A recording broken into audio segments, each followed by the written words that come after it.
Jellyman Part 2. As Mr. Huberdam noticed his coffee was empty and began to get began having flashbacks to him being eaten by the giant purple monster everyone knows and loves that is now named Jellyman.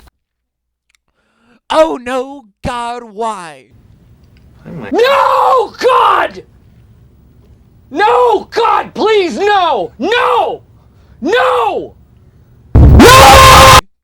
Said Mr. Huberdam, yells into the morning air, hoping St. Nicholas would be there. Then, out of a moment's notice, a loud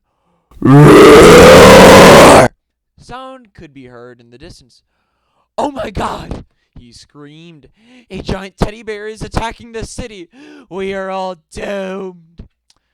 And around the corner came a giant fat teddy bear, which had a strange resemblance to the one made by little Timmy at the Build-A-Bear workshop.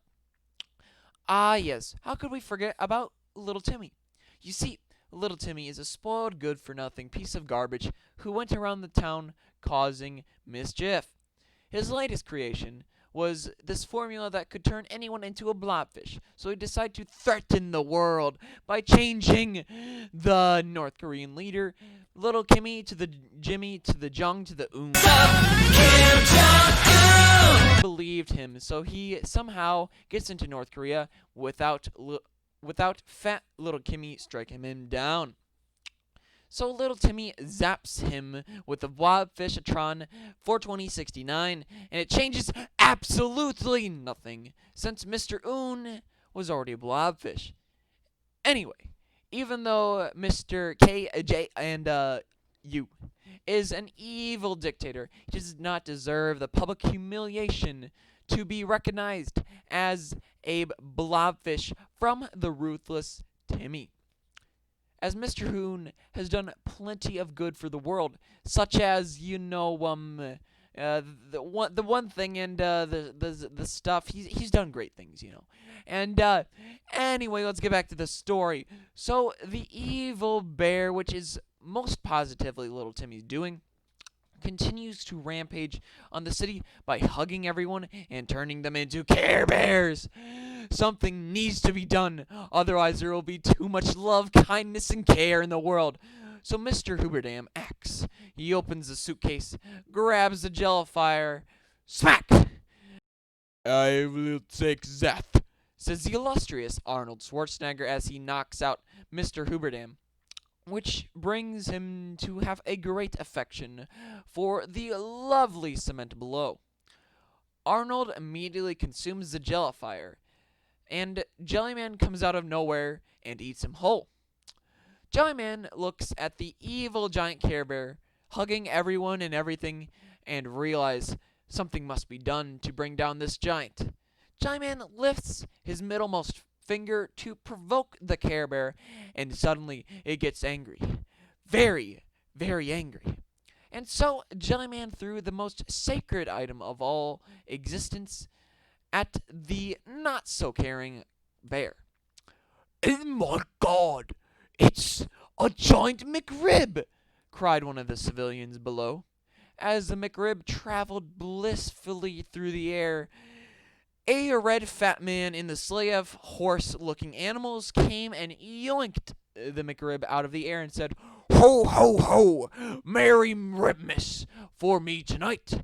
And he begins to chomp aggressively on the heavily processed, boneless hot dog-like rib meat, drenched in the smelliest of sausage which could burn your nose just by smelling it. And the Care Bear drank a Red Bull, got wings, and headed off to attack Santa for taking the almighty sandwich. Jellyman could finally relax. Nothing, and I mean nothing, could prevent him from just chilling and being a normal jelly figure roaming around as every slab of jelly would do. But then, suddenly, he could hear something in the distance.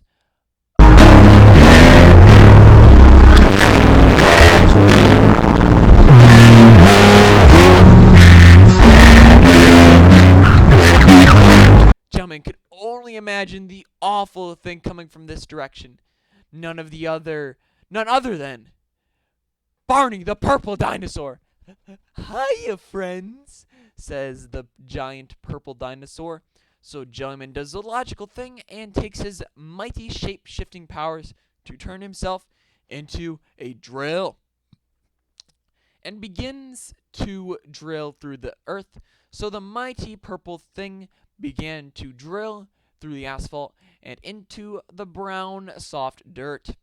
And Jellyman realizes that he is in fact in a sewer, and that the brown dirt is not exactly brown dirt, and begins to scream like a little girl, but not because of the reasons you may think. About 8, 38, 9, 9, 10, Mac 10, the shits never end. You can't touch my britches. Oh my god, says Jellyman, not my third grade bully. As he says that, Thomas the Dank Engine appears with a very dank-looking Sir Topham hat, looking fly with his top hat and pixelated shades. It is we, say the duel. The dank duel to take your lunch money once again. No, says the jelly blob thing, probably blob.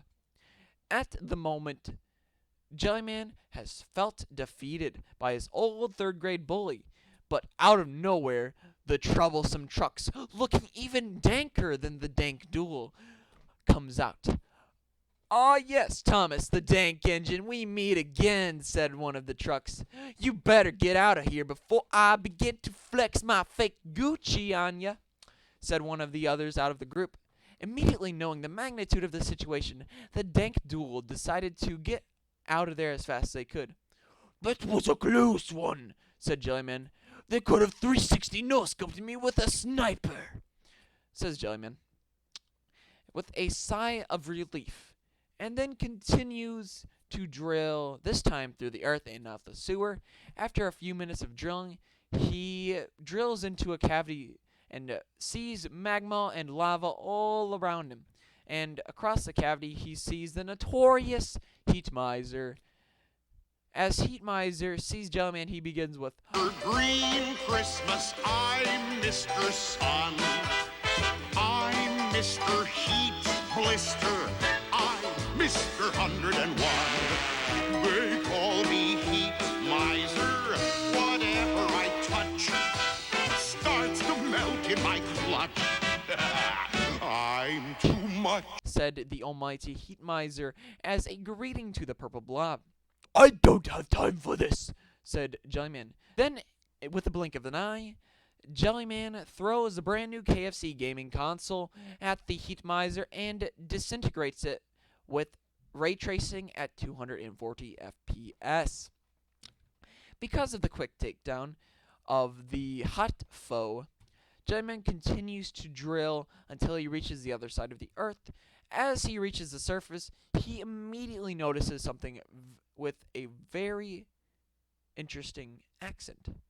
"Watch as this wild crocodile swims around in its natural habitat," says the man.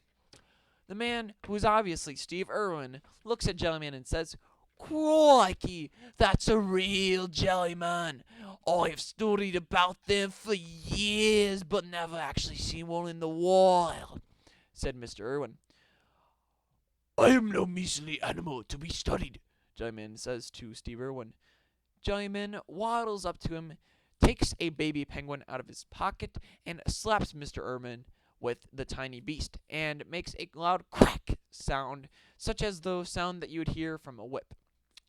Steve then proceeds to go on saying, "Wow, look at this beautiful stream of salty water coming out of my eyes. Quite astounding." Jellyman now realizes how idiotic it was to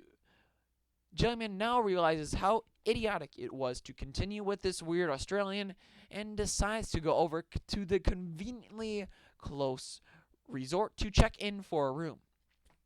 As he waddles over to the beautiful beachfront resort, he hears something in the distance.